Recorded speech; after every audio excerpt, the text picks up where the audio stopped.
Security weaknesses. RSA identity documents. Losing my green barcoded ID book was more than an inconvenience. It was a moment of realization. What began as a simple attempt to protect myself from potential fraud quickly turned into a deeper concern about the vulnerabilities within one of the most important documents in South Africa. In trying to safeguard my identity, I uncovered several gaps in the RSA ID system, gaps that not only affect me, but potentially millions of citizens. The first issue that stood out was the absence of an expiry date.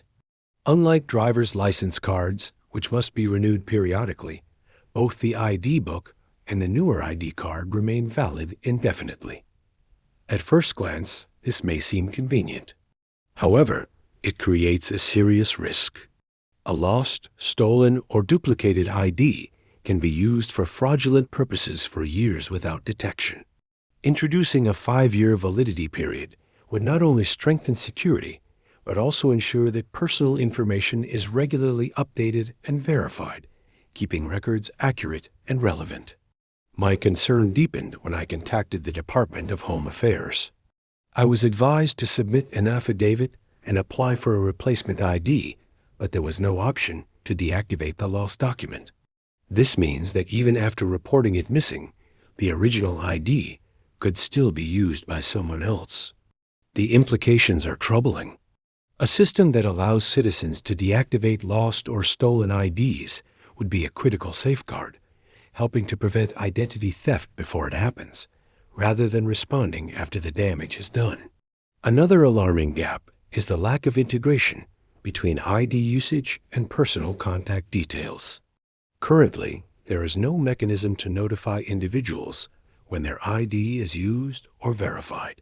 In contrast, banks provide instant alerts when transactions occur on an account.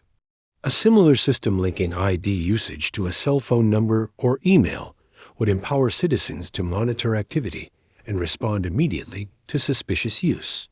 Real-time notifications could transform how identity protection works in South Africa.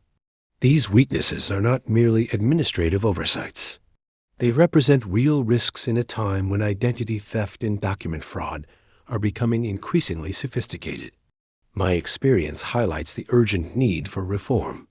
By introducing expiry dates, deactivation systems, user notifications, and regular updates to security features, the government can significantly strengthen the integrity of South Africa's identity documents. This is not just about one lost ID. It is about protecting the identity, security, and future of every South African.